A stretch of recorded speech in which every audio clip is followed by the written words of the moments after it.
US senator Bernie Moreno என்ன பண்றாங்க அப்படின்னா ஒரு ப்ரொபோசல் வந்து எடுத்து வைக்கிறாங்க. இதுல ஹையர் ஆக்ட் அப்படின்ற மாதிரி ஒன்னு எடுத்து வைக்கிறாங்க.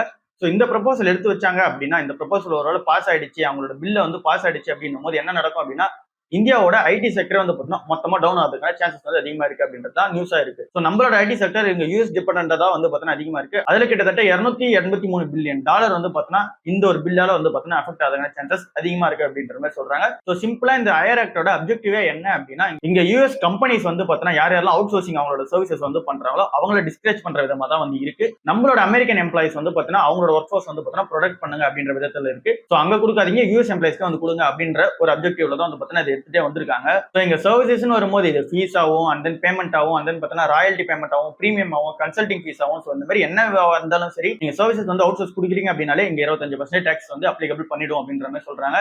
இதோட எஃபெக்டிவ் டேட்டா டிசம்பர் 31 வந்து பார்த்தீங்கன்னா இதோட எஃபெக்டிவ் டேட் வந்து வச்சிருக்காங்க.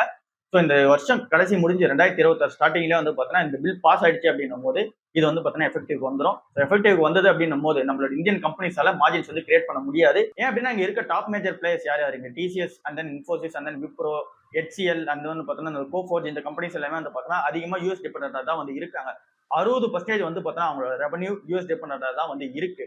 ஸோ அப்போ யூஎஸ் டிபெண்டா இருக்கும் போது இங்க வந்து பார்த்தீங்கன்னா IT services and then BPO services and then நிறைய கன்சல்டிங் சர்வீசஸ் இது எல்லாமே வந்து கொடுத்துட்டு இருக்காங்க. ஸோ அந்த சர்வீசஸ் எல்லாமே வந்து பார்த்தீங்கன்னா 25% டாக்ஸ் அப்ளிகபிள் ஆகுதுன்னும் போது இவங்களால மார்ஜின்ஸ் வந்து கிரியேட் பண்ண முடியாது. ஸோ அந்த வந்து பார்த்தீங்கன்னா இங்க திரும்ப வந்து பார்த்தீங்கன்னா அவங்க கொடுத்துருக்க ஆர்டர் புக்கே வந்து பார்த்தீங்கன்னா திரும்ப வந்து பார்த்தீங்கன்னா ரீகான்ட்ராக்ட் வந்து பண்ணுவாங்க.